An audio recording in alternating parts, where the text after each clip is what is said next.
ಮುಟ್ಟುವಂತೆ ಪ್ರವಚನವನ್ನು ಮಾಡಿರ್ತಕ್ಕಂಥ ಪೂಜ್ಯ ಶ್ರೀ ಶರಣಯ್ಯ ಸ್ವಾಮಿ ಅವರಲ್ಲಿಯೂ ಹಾಗೂ ಈ ಕಾರ್ಯಕ್ರಮದ ಅಧ್ಯಕ್ಷತೆ ವಹಿಸಿಕೊಂಡಿರ್ತಕ್ಕಂಥ ಪೂಜ್ಯ ಡಾಕ್ಟರ್ ಗುರಮ್ಮ ಸಿದ್ದರಡ್ಡಿ ಪವನ್ ಅವರಲ್ಲಿಯೂ ಹಾಗೂ ನಮ್ಮ ಸುವರ್ಣವರಿಗೆ ಅಲ್ಲಿರೋರು ಗುರಮ್ಮವರು ನಿಮಗೆ ಕಾಲದಿಂದ ಔಟ್ ಮಾಡ್ತೀವಿ.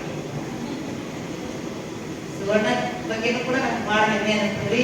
ನಾ ಯಾವಾಗಲೂ ಹೇಳ್ತಿರ್ತೀನಿ, ಅವಳು ಮದುವೆ ಆಗಿದ್ರೆ 8ನೇ ಕ್ಲಾಸ್ ಇರ್ಬೇಕು. ಅವಳು 8ನೇ ಕ್ಲಾಸಲ್ಲಿ ಮದುವೆ ಮಾಡ್ಕೊಂಡು ಮತ್ತೆ PUC ಡಿಗ್ರಿ ಏನೇನೋ ಮಾಡ್ಬೋದ್ರಿ.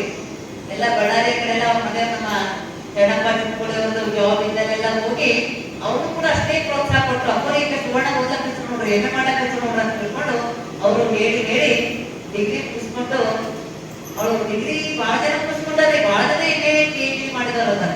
ಆದ್ರೆ ಅಷ್ಟಲ್ಲದೆ ಒಂದು ತಿಂಗಳ ಪರ್ಯಂತರ ಸುಮಾರು 7-8 ವರ್ಷದಿಂದ ಫಸ್ಟ್ ಬಾಳ ಮಂದಿ ಹೇಳ್ತಿರ್ತಾರಂತ ಪೂರ ಮಾಡೋಣ ಅದು ಕಂಟೆಂಟ್ ಮಾಡಿಲ್ಲ. ಅಹಮದಾಬಾದ್ದಾಗೆ ಫಸ್ಟ್ 1 ತಿಂಗಳು ಪ್ರವಚನ ಮಾಡಿದ್ರು ಸುವರ್ಣ. ಆಮೇಲೆ ನಾಡಿಗೇರಿದಾಗ 2 ವರ್ಷ ಅಲ್ಲಿ ಮಾಡಿದ್ರು, ಮತ್ತ ಇಲ್ಲಿ ಮಾಡಿದ್ರು, ಹಳಕೇರಿ ಮಾಡಿದ್ರು, ಆಮೇಲೆ ಸಂತೂರ್ ಮಾಡಿದ್ರು. ಈ ಸಲ ಅವ್ರ ಮತ್ ಹೋದ್ ಸಲ ಸಂತೂರ್ ಮಾಡಿದಾಗ ಇಲ್ಲಿ ಮಾಡೋದು ಮಾಡ್ಕೊಡು 2 ನಾಣ್ಯತೆ ಹೆಂಗ್ ಮಾಡ್ತಿಕೋಣ ಅಂತ. ಅದಕ್ಕೆ ಓರಿ ಸಿಟ್ಟು ಹೊಂಟದು ಏನಂದ್ರೆ ಇಲ್ಲಿ ಬಿಟ್ಬಿಟ್ಟು ಅಲ್ಲಿ ಮಾಡಿದ್ರು. ನಾ ಅವ್ರಿಗೆ ಹೇಳಿದೆ, ನೀವು ಓಣೆ ಎಲ್ಲ ಕಡೆ ಹೋಗ್ಬೇಕಲ್ಲ, ಬರೀ ಓಣಿ ಹಿಡ್ಕೊಂಡ್ರೆ ಈಗ ಶರಣ ಸ್ವಾಮಿ ಅವರ ಮತ್ತೊಬ್ಬರೇ ಮಾಡ್ತಿರ್ತಾರೆ. ಅವ್ರು ಮತ್ತೆ ನೀವು ಓಡಿದ ಕೀರ್ತಿ ಎಲ್ಲ ಕಡೆ ಹರಿಸ್ಬೇಕಲ್ಲ ಅಂತ ತಿಳ್ಕೊಂಡು ಅವರಿಗೆ ನಾನಂದೆ ಅದಕ್ಕಂತ ಒಂದು ಸೇವೆಯನ್ನು ಜ್ಞಾನದ ಸೇವೆ ಜನಮನ ಭಾವಶುದ್ಧವಾಗಿ ಮಾಡ್ತಕ್ಕಂಥ ಶರಣೆ ಸುವರ್ಣ ಶರಣಪ್ಪ ಚಿಕ್ಕೋಡೆ ದಂಪತಿಗಳಿಬ್ಬರಿಗೂ ಕೂಡ ನಾವು ತಾವೆಲ್ಲರೂ ಜೋರಾಗಿ ಚಪ್ಪಾಳೆ. ಅದೇ ರೀತಿ 50,000 ರೂಪಾಯಿ ಕೊಡಂಗಿಲ್ರಿ ಯಾರು. 10 ರೂಪಾಯಿ ಕೊಡಂಗಿಲ್ಲ, ಹೆಸರಿಲ್ದೇನೆ. ಯಾಕಂದ್ರೆ ದಾಸೋಹ ಬಹಳ ವರ್ಷ ಇತ್ತು ಅಂತ ಕೇಳಿದ್ರಿ. ಆ ತತ್ವ ಯಾರಿಗೆ ಗೊತ್ತ ಅಂತವ್ರಿಗೆ ದಾಸೋಹ ಮಾಡ್ತಾರೆ, ಅಂತವ್ರಿಗೆ ಮತ್ತೆ ಹೆಸರು ಹೇಳಿಸ್ಕೊಳ್ಳೋದು. ಯಾಕಂದ್ರೆ ಹೇಳಿಸ್ಕೊಂಡೇ ಪುಣ್ಯನೇ ಬರ್ತದೆ, ಇದು ಗ್ಯಾರಂಟಿ. ಅದಕ್ಕೆ ಅವ್ರು ತಿಳ್ಕೊಂಡೇ ಅವ್ರು ಪುಣ್ಯವಕ್ಕೆ ಕೂತ್ಬಿಡ್ತಾರೆ. ಅವ್ರ ತಾಯಿಯನ್ನು ಕೂಡ ಅದು ಉಳಿಸ್ಕೊಳ್ಬೇಕು ಅಂತ ತಿಳ್ಕೊಂಡು ಅದಕ್ಕಂತ ಒಂದು ದಾಸೋಹ ಮೂರ್ತಿ ನಮ್ಮ ಪುಣ್ಯವತಿ ವಿಸಾರಿಯವರು ಅಷ್ಟೇ ವಿನಯ ಮೂರ್ತಿಗಳು ಅವರದರೆ. ಅವರಿಗೆ ಇನ್ನೂ ಹೆಚ್ಚಿನ ಸೇವೆ ಆಗಲಿ ಅಂತ ತಿಳ್ಕೊಂಡು ಅವರಲ್ಲಿ ನಾನು ಅನಂತ ಶರಣ ಸಲ್ಲಿಸ್ತಾ ಇದ್ದೇನೆ. ಮತ್ತೆ ಅದೇ ತಿರುವಿ ಅವರವರಲ್ಲಿಯೂ ಹಾಗೂ ನಮ್ಮ ಶರಣ ಚಿರಪ್ಪ ಮೊಂದಾಪುರೆ ಬಹಳ ಚಲೋ ಮಾತಾಡ್ತಾರೆ. ಅವರು ಬಾಬಾದನ್ನೆಲ್ಲ ತಾವು ಕೇಳಬೇಕು.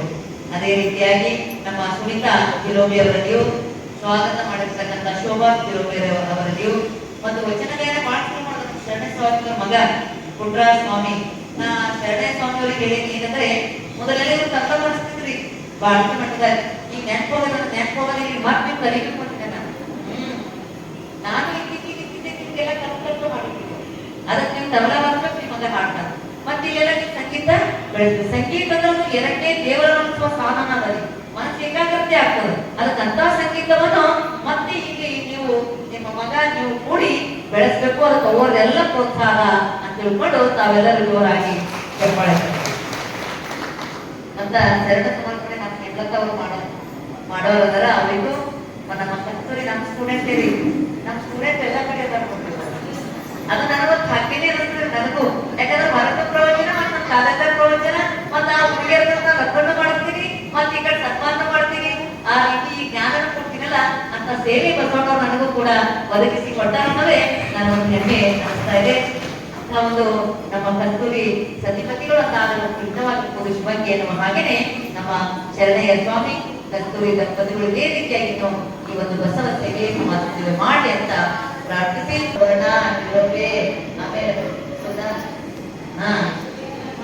ಎಲ್ಲರೂ ಮಾಡಿದ್ವಿ. ಯಾಕಂದ್ರೆ ಯಾವುದೇ ಆಗಲಿ ಒಬ್ಬರಿಗೆ ಸಾಧ್ಯ ಇಲ್ರಿ. ಈ ಸಮಾಜ ಸೇವೆ ಎಲ್ಲರೂ ಕೊಡಿದ್ರೆ ಅದು ಆಗ್ತದ. ಯಾಕಂದ್ರೆ ನಾವು ಮ್ಯಾಕ್ ಕೊಡ್ಬೋದ್ರಿ, ಯಾಕಂದ್ರೆ ಮುಖ ಕಾಣ್ಬೇಕ ಮ್ಯಾಕ್ ಕೊಡ್ತೇವೆ. ಅದ ನಾವು ಮ್ಯಾಕ್ ಕೊಡ್ತೇವೆ ದೊಡ್ಡವರು, ನೀವು ಕೇಳ್ಕೊಂಡ್ರೆ ಸಣ್ಣತಕ್ಕಂಥ ಭಾವ ಇಲ್ಲ. ನಾವು ನೀವೆಲ್ಲ ಒಂದೇ. ನಾವು ಹೇಳೋವಾಗ ಮ್ಯಾಲ್ ಕೊಡ್ತೀವಿ, ನೀವು ಕೇಳುವಾಗ ಕೇಳ್ಕೊಡ್ತೀವಿ, ಮತ್ತೆ ನಾವು ಕೇಳುವಾಗ ಕೇಳ್ಕೊಡ್ತೀವಿ, ನೀವು ಹೇಳುವಾಗ ಮ್ಯಾಲ್ ಕೊಡ್ತೀವಿ. ಇದು ಯಾವುದು ಭಾವ ಇಲ್ಲ. ನಾವೆಲ್ಲರೂ ಒಂದೇ ಇರ್ತಕ್ಕಂಥ ಭಾವದಿಂದ ಇಂಥ ಒಂದು ಸಮಾಜ ಕಾರ್ಯ ನಾವು ನೀವೆಲ್ಲ ಮಾಡ್ಕೊಂಡು ಹೋಗೋಣ. ನೀವೆಲ್ಲರೂ ಕೂಡ ಅಂತ ದಾಸೋಹ ಮೂರ್ತಿಗಳು ಇದ್ರೆ ತಿಳ್ಕೊಂಡೆ ಇವತ್ತಿಲ್ಲಿ ನೀವೆಲ್ಲ ದಾಸೋಹ ಮಾಡಿರುತ್ತೆ. ನಿಮಗೆ ದಾಸೋಹಿ ಶರಣ ಬಸವೇಶ್ವರ ಆಶೀರ್ವಾದ ಆಗೈತೆ. ಅವತ್ತು ತೆರೆದು ಹೇಳ್ತೇವೆ. ಅದಕ್ಕೆ ಓದ್ಬೇಕು ಅಂತ ಅನ್ಕೊಂಡಿದ್ವಿ. ಅಲ್ಲಿ ಒಂದು 2-3 ಘಟನೆಗಳು ಅಷ್ಟೇ ನಾವು ಹೇಳ್ತೀವಿ. ಅದು ಸಂಪೂರ್ಣವಾದ ಚರಿತ್ರೆ ಓದಿಲ್ಲ. ಒಂದ್ಸಲ ನಮ್ಮ ಶರಣಯ್ಯ ಸ್ವಾಮಿಯವರು ಪ್ರತಿ ರೇಖಾ ಪ್ರಾರ್ಥನೆ ನಡೆಸಿದ್ರು.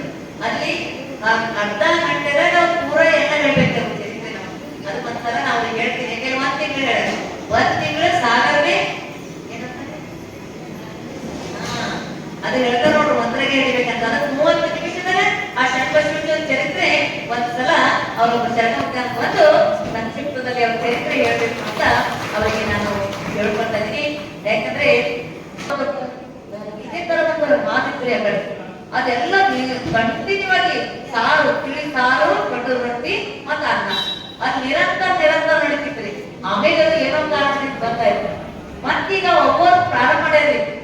ಅವರು ಈಗ ಅದರಲ್ಲ ದಾಕ್ಷಿಣಿ ಅವರು ನಮ್ಮ ಕಾಲೇಜ್ ವಿದ್ಯಾರ್ಥಿಗಳೇ ಈಗ ಪ್ರಾರಂಭ ಮಾಡಿದ್ದಾರೆ. ಯಾಕಂದ್ರೆ ಅವರಿಗೆ ಏನೋ ಕನಸಿನ ಬಂದು ಹೇಳೋರಿಲ್ಲ, ದಾಸೋಹ ನಿಲ್ಲಿಸ್ಕೊಂಡು ಅದು ಮತ್ತೆ ಅದು ನಿರಂತರ ನಡಿಬೇಕು ಅಂತ ತಿಳ್ಕೊಂಡು ಅವ್ರ ಕನಸಿನ ಬಂದ ಮಕ್ಕಳು ಇಲ್ಲಿ ಪ್ರಾರಂಭ ಮಾಡಿದ್ದಾರೆ. ಅದಕ್ಕೆ ದಾಸೋಹ ಅಂದ್ರೆ ಸಾಮಾನ್ಯ ಎಲ್ಲ ಬಹಳ ದೊಡ್ಡ ಶಕ್ತಿ ಇದೆ. ಇದನ್ನು ಗುರುತಿಸಿನೇ ಬಸವಣ್ಣನವರು ಆ ದಾಸೋಹ ತತ್ವವನ್ನು ಕೊಟ್ಟಿದ್ದಾರೆ. ಒಂದು ವಚನ ನಿಮ್ಗೆ ಹೇಳ್ತೀನಿ. ದಾಸೋಹವೆಂಬ ಸೋಯೆ ಮತ್ತು ಹೋಗಿ ಸೋಯೆ ಅಂದ್ರೆ ಸುಳ್ಳು ನೀವು ಅಂತೀವಿ ನೋಡು. ಇಲ್ಲಿ ಮನುಷ್ಯರು ಹೋಗಿ ಸುಡೋದರಿ ನೀರ್ಬೇಕು ದಾರಿ ದಟ್ಟ ಕಾಡದ ಆ ಕಾಡಿನ ದಾರಿ ಸಿಗಬಹುದು. ಅವಾಗ ನೀವು ನೋಡ್ತೀರಿ ಇಲ್ಲಿ ಏನೋ ಮನುಷ್ಯ ಹೆಜ್ಜೆಗಳು ಕಾಣಿಸ್ತವೆ. ಇದೇ ದಾರಿ ಒಳಗೆ ಹೋಗೋದು ನಡ್ರಿ ಕಡೆ ಹೋಗೋದ್ರಿಂದ ಅದು ಸುಳ್ಳು ಹಿಡ್ಕೊಂಡು ಹೋಗ್ತೀವಿ. ಸುಳ್ಳೋದ್ರೇನು ಆ ದಾರಿ ಹೋಗಿದ್ದು ನೋಡ್ಕೊಂಡು. ಹಾಗೇನೆ ಬಸವಣ್ಣವ್ರು ಹೇಳ್ತಾರೆ, ದಾಸೋಹವೆಂಬ ಸೋಯೆಗೊಂಡು ಹೋಗಿ, ದಾಸೋಹ ಅಂತಕ್ಕಂಥ ಸುಳ್ಳು ಹಿಡ್ಕೊಂಡು ಹೋಗಿ ಗುರುವ ಕಂಡೆ, ಲಿಂಗವ ಕಂಡೆ, ಜಂಗಮ ಕಂಡೆ, ಪ್ರಸಾದವ ಕಂಡೆ, ಎಲ್ಲಾನು ಕೂಡ ಎಲ್ಲಿ ಕಂಡೆ ಅಂದ್ರೆ ದಾಸೋಹ ಅಂತಕ್ಕಂಥ ಸುಳ್ಳು ಹಿಡ್ಕೊಂಡು ನಾನು ಕಂಡೆ ಅಂತ. ಏನೇನ್ರಿ ಗುರು, ಗುರು ಅಂದ್ರ ನಮ್ಮ ಒಳಗಿರ್ತಕ್ಕಂಥ ಅರಿವೇ ಗುರು, ಆ ಗುರು ಕಂಡೆ.